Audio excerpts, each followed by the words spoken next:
And if this isn't if the card run, I think the card's going to run out. We have another option. We're heading over to some friend's place. We've just discovered some folks who do some whole bunch of internet stuff, and they should have a telephone that. Well, yeah, that's a good question. You know, as far as I'm concerned, and others are concerned, climate change is the major ecological issue of our time. Somebody, I can't remember right now, has likened it in terms of the damage to the livability of the planet. It's only secondary to all-out nuclear war, nuclear winter, what we worried about 10 years ago or 15 years ago, I guess. The nuclear winter and all-out nuclear war, which is still very much a possibility, sad to say, but it's not so much at the forefront of people's consciousness. But climate change has the same impact on the planet, and it's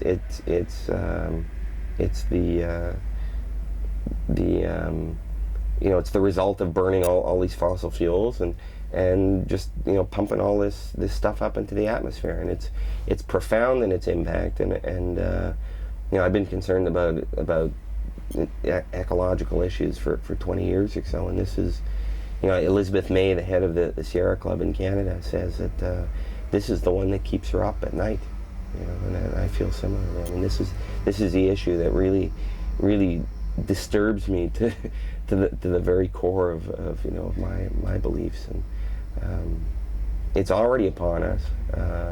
It's the impacts are there. The alarm bells are ringing. The evidence is there is in plain view for anybody who's at all interested to see. And there it is, it's crying out for some action, and the promises have been made, the international promises have been made over and over again, and in Rio in 1992, almost 10 years ago, the Earth Summit, and in fact, let's go back further. I mean, Toronto, you're a journalist in Toronto. Toronto really was at the forefront of the world attention and concern about climate change with the 1988 conference entitled "Our Changing Atmosphere," and that was the conference that really brought climate change to the forefront of worldwide attention. And I wasn't in Toronto at the time. I was, crazily enough, riding my bicycle with my brother Ben. He decided that we should go for a bicycle ride in the middle of the summer in the south of the United States, in what turned out to be the hottest summer on record. I mean, we were literally melting into the pavement with our bicycles, but that's besides the point. The meeting in Toronto came up, was brought together people from around the globe, and what came out of that meeting was the call for action, that there needed to be targets and timetables. That's what came out of the Toronto meeting, and the target at that point was a 20% reduction in CO2 emissions and carbon dioxide emissions, and to do that by the year 2005.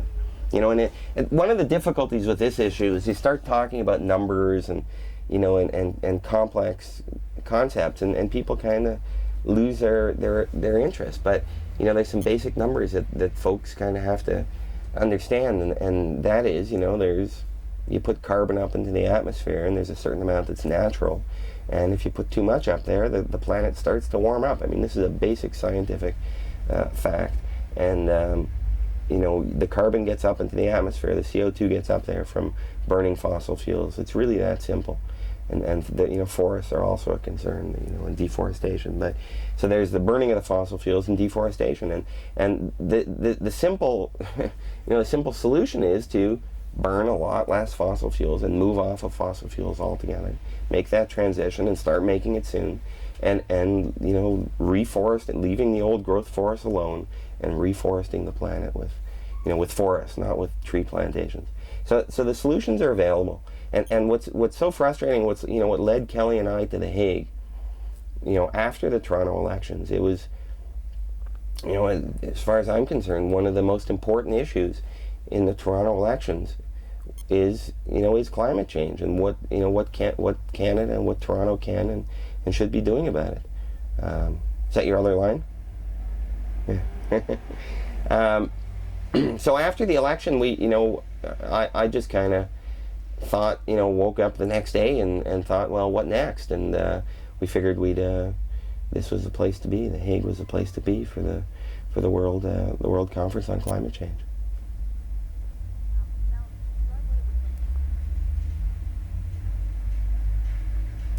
What was it like being at the conference? Well, we had a very strange perspective. We were in the conference center day and night. We were working on articles and pieces and video and stuff literally all the time. We didn't leave the building for a few days. And really what it looked like to us was, during the daytime, it was a lot of people, mainly men in suits, flitting about, going up and down the hallways and going to meetings and exchanging paper and stuff. But what really struck me was that there was not a sense of urgency. This climate war, as we've started to call it, the climate war that's now underway with the planet, is serious. It's urgent. It's compelling, and it's now. And I went to the Kyoto meeting in December of 1997, and I heard Mr. Chrétien's speech to the Assembly, and he committed to reducing greenhouse gas emissions in Canada by 6%. Okay, and here we're back to the numbers a bit. By 6% by the year 2012. Okay, 6% down by 2012. The fact of the matter is, Canada is now heading towards somewhere over 25% up in greenhouse gas emissions by the year 2012. So going up by 25% rather than down by 6%. So the math is not working. It's not adding up. And what should be happening in Canada is a national engagement of the citizens. What can we do? What's possible? What are people keen to do? How can we transform Canada away from fossil fuels and towards energy efficiency and renewable energy? That's the goal. And there are countries on the planet that are doing just that. There are pockets of inspiration and brilliance in Canada. There are some of the greatest minds in the world in Toronto who know what needs to be done and can be done, and they've written it down. But the sad thing is, Canada's position in The Hague 2 weeks ago was to do nothing about reducing greenhouse gas emissions, and instead to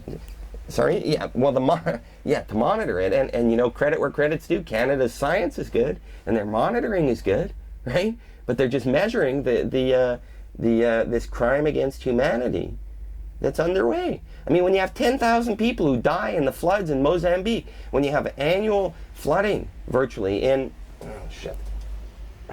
60 seconds left. Mass flooding in Bangladesh every year, almost every year.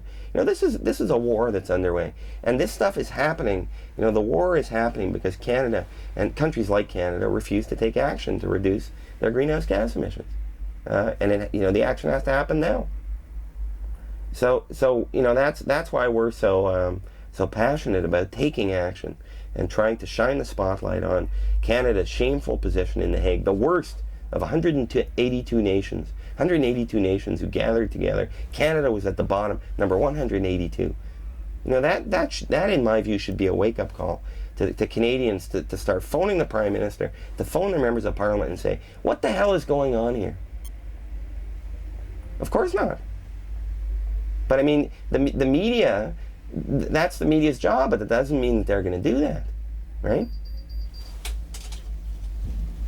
On a fucking roll, man. The phone runs out. Yeah, I know. Take my card. It's got no credit left. 10 guilders up in smoke. Fuck.